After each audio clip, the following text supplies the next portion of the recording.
The Lumina made its debut as an all-new model in Chevrolet's lineup, serving as a replacement for the Chevy Celebrity that was on sale since the early 1980s. Utilizing the newer W-body platform, the Lumina offered several engine options throughout its production run, and even a sportier version that attempted to win over the hearts of performance-minded car buyers.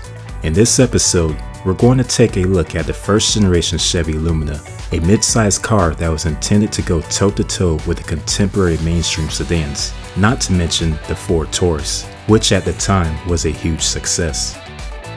So grab a mellow yellow, kick back, and let's get down to the nitty-gritty.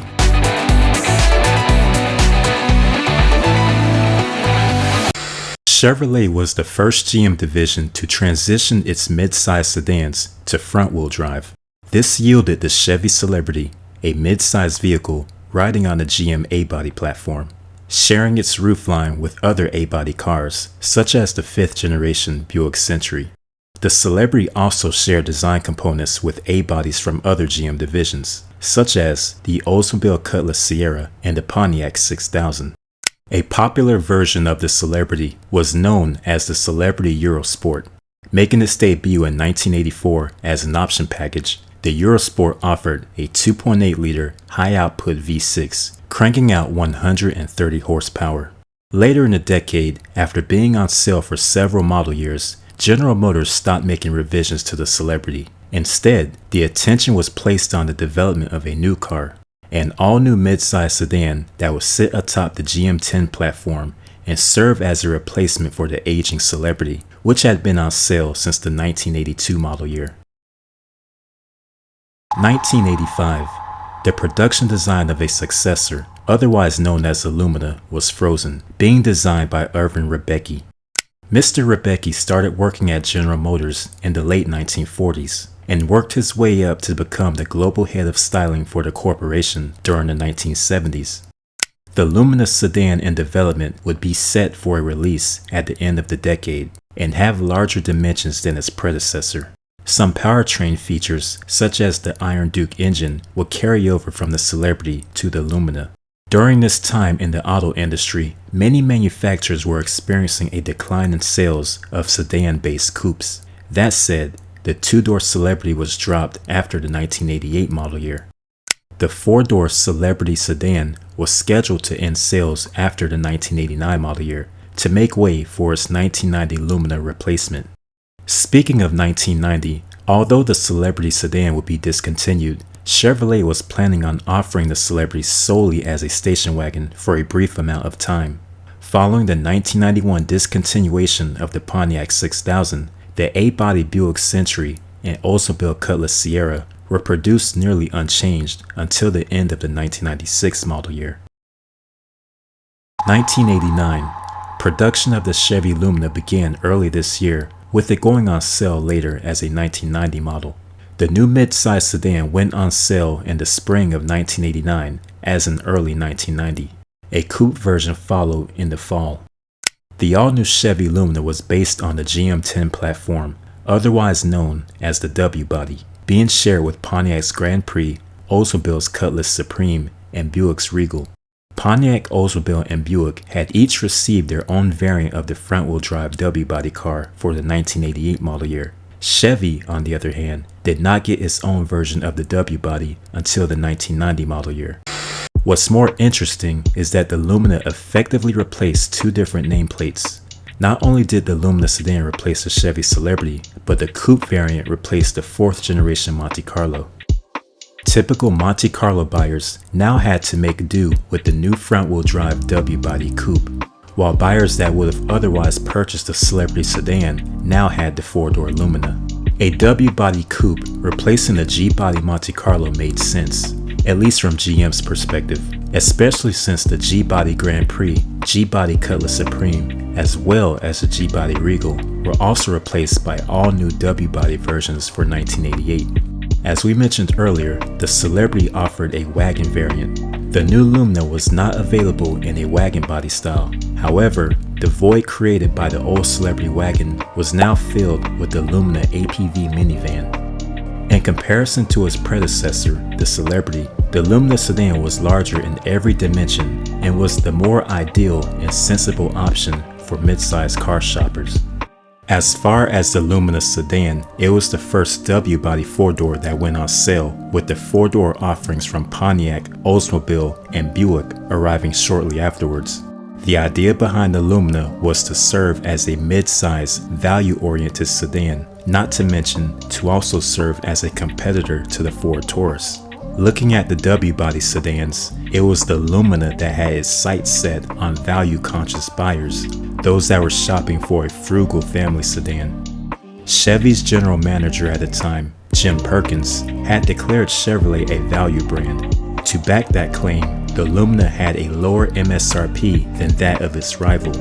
The 2.5-liter inline-4, otherwise known as the Iron Duke, was the standard engine for their early 1990 to 1992 Luminas. The Lumina was the only W-body car that ran this particular engine.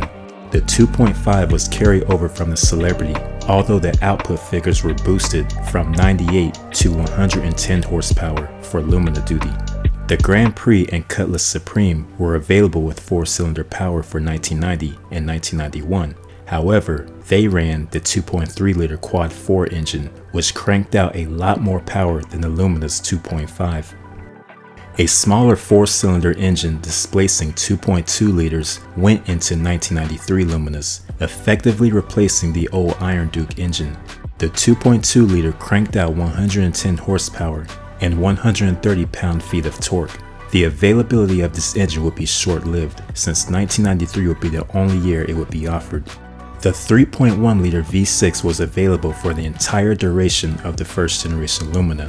For 1990, this engine was cranking out 135 horsepower and 180 pound-feet of torque. By 1991, this 3.1-liter was cranking out an additional 5 horsepower, bringing it to 140. The 3.1-liter was the more appropriate engine option when compared to the 4-cylinder, especially since a 4-speed automatic was optional. On the other hand, the 4-cylinder Lumina was only paired with a 3-speed automatic. Because of this, fuel efficiency in the 4-cylinder model was only marginally better by a mere 1 or 2 miles per gallon over the V6. In conjunction with the base model Lumina sedan, Chevy continued the sporty tradition of the Celebrity Eurosport with Euro versions of the Lumina. The 3.1-liter engine came standard in the Euro sedan, sporting a firmer suspension, larger 15-inch wheels, and exterior design elements. The first-generation Lumina ended production in August 1994. As far as the other first-generation W-bodies, they will continue on for several more years unchanged. For instance, the Grand Prix and Regal would not be redesigned until the 1997 model year. The W-body Cutlass Supreme would carry on unchanged through 1997, ultimately becoming the all-new Intrigue for 1998. Check out our video dedicated to the Oldsmobile Intrigue for all of the details. Despite strong sales for the first-generation model, Chevy was gearing up for the newly redesigned second-generation Lumina, which had made a public appearance at the Los Angeles Auto Show in January 1994. The newly redesigned Lumina would go on sale as a 1995 model year car and would be accompanied with a new coupe version, reviving the Monte Carlo name. Arriving for the 1991 model year, the high-performance Z34 Coupe made its debut. Base and Euro sedans and coupes were still available. However, it was the Z34 that was powered by GM's new twin-cam 3.4-liter engine. The Z34 sported a louvered hood, ground effects, and a rear lip spoiler. In conjunction with the more powerful engine, the Z34 rode on a sportier suspension and high-performance tires wrapped around alloy wheels. One of the best identifying features was the early 90s-esque louver-style grille, which housed the front turn signals. The 60-degree 24-valve V6 was well received, with its 3.4 liters of displacement, and when paired with the 5-speed transmission, it cranked out 210 horsepower and 215 pound-feet of torque. That horsepower figure went down to 200 for buyers that chose the optional automatic transmission. Fast forward to 1992, Lumina Coupes returned for this model year, offering 3 versions: Base, Upscale Euro, and the enthusiastic Z34. The sedan models continue being offered in Base and Euro trim. However, a new Euro 3.4 sedan joined the lineup. This new Euro 3.4 sedan featured the same twin-cam 3.4-liter engine found in the Z34 Coupe. The engine found in the Euro 3.4 was only offered with a 4-speed automatic. That said, the horsepower figures were held back to 200, rather than the 210 it generated when paired to the 5-speed manual that was available only in the Z34.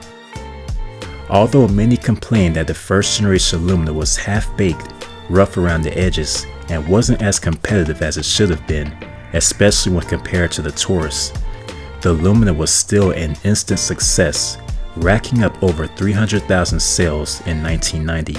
Roughly 278,000 were sedans, and about 46,000 were coupes. By 1994, the first generation Lumina's final model year, over 1 million units had been sold. For 1995, the Lumina sedan continued as a second generation model, with the Lumina Z34 transitioning to the Monte Carlo Z34. Despite 1 million first generation Luminas being sold, I almost never see any of these cars on the road these days. Let us know in the comments section if you've owned or otherwise driven a first generation Chevy Lumina or any first generation W-body car in general. We'd love to hear what you have to say about them. As always, thanks for coming out to the show, and we look forward to seeing you in the next episode. Until next time, this is your host Rob, and thanks for tuning in to Antique Tags.